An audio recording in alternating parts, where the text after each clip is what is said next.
Salut à tous, c'est le Speedcuber aujourd'hui, nouvelle vidéo, dernier match du deuxième tour de la Region Cup qui oppose l'équipe Aquitaine avec Alexandre Carlier, Jules Desjardins et Cotarivo à l'équipe étranger avec Andrea Di Maria et Anatole Volongo. Normalement il y aurait eu Sandy mais malheureusement il s'est cassé le poignet, on lui souhaite un bon rétablissement bien sûr. Et sur ce je vous laisse avec les soldes de chacun.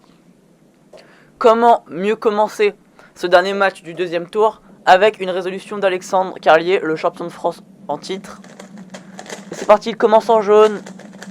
Et bien évidemment, comme toutes ces solves, c'est extrêmement fluide. Il enchaîne ultra bien avec le PLS. C'est toujours plaisant à voir quand même. Ça donne un 6.80 pour Alexandre qui va être très très compliqué à battre pour Anatole. Même si on ne sait jamais. Tout est possible.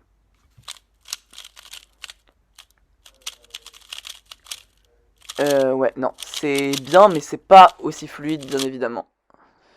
Ça donne seulement un 9.10. On va tout de suite voir la solve de Quentin Rivaud, deuxième résolution pour l'équipe Aquitaine. Quentin Rivaud qui démarre sa résolution. Ah, c'est dommage, c'était plutôt bien parti.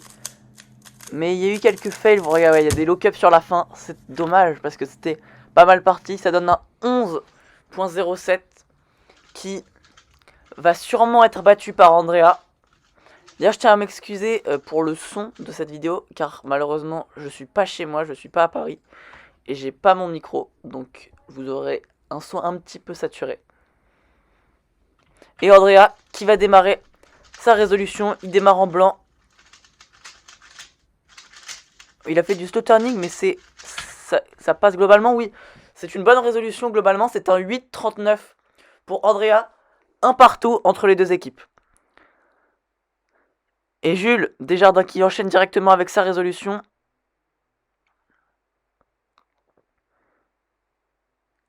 Ouais, c'est fluide, mais malheureusement, il y a des petits lock-up, ce qui donne un 8.97 pour Jules. À voir Anatole qui peut faire mieux.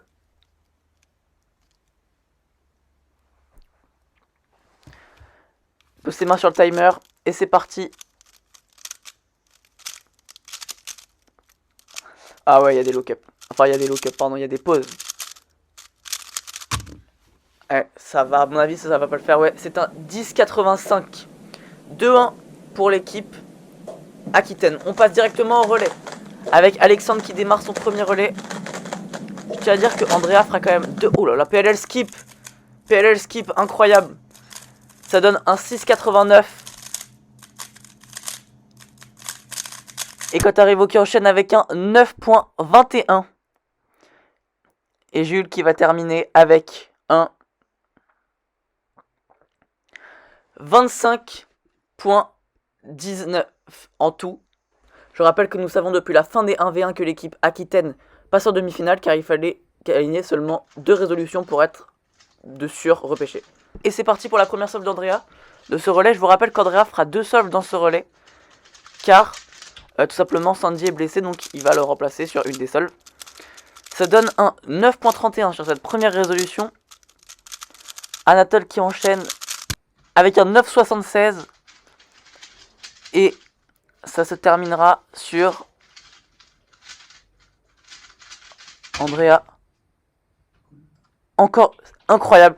Encore une fois un 9.31. Il a fait dans son relais 2 fois le même temps. La probabilité de chance pour que ça arrive, mais du coup, c'est l'équipe Aquitaine encore une fois qui gagne avec 28-38 de la part de étrangers pour 25.19 de la part de Aquitaine. Alexandre qui est déjà parti pour ce deuxième relais. Ça donne... Ah, c'est moins bien, malheureusement, ça donne un 8.30 pour cette première résolution. 8.33 pour cette deuxième résolution de la part de Jules. Et Quentin qui termine avec un 8.95 qui donne un total de 25.61. C'est pas mal. C'est pas trop mal. Ils vont tenter de faire mieux. S'ils gagnent ce duel, ils se qualifient quand même pour les demi-finales. S'ils le perdent, ils feront un match de barrage avec l'équipe Rhône-Alpes pour tenter de se qualifier. Andrea qui démarre. Ah, il y a des lock-up. Ah, c'est dommage. C'est dommage, il y a des lock-up. 11.54, ça va être compliqué. Mais elle est ultra fluide. La sauve d'Anatole qui est extrêmement fluide. Oh, 6... Oh, dommage, c'est un 6,98. Mais 2 secondes de pénalité malheureusement. 8,98. C'est dommage. Et ça donne un 8,92 finalement. C'est l'équipe Aquitaine qui passe. Et l'équipe étrangère fera un match de barrage contre Rhône-Alpes pour décider qui se qualifiera en demi-finale. Voilà, j'espère que cette vidéo vous aura plu. Si vous l'avez aimé, n'hésitez pas à la liker, à vous abonner, à la commenter. Ça me fait plaisir. Du coup, le score final, 4-1 pour l'équipe Aquitaine qui se qualifie pour ces demi-finales. Et il y aura un barrage entre Rhône-Alpes et Étranger, car ils ont eux deux perdu 4-1. Un barrage entre eux deux pour savoir qui va se qualifier en demi-finale. Et je rappelle que les demi-finales se feront en live. Donc allez me suivre sur ma chaîne Twitch, elle sera en description. Sur ce, à la prochaine pour un nouveau match de la Region Cup ou une autre vidéo. C'était le Speedcuber pour vous servir. A plus!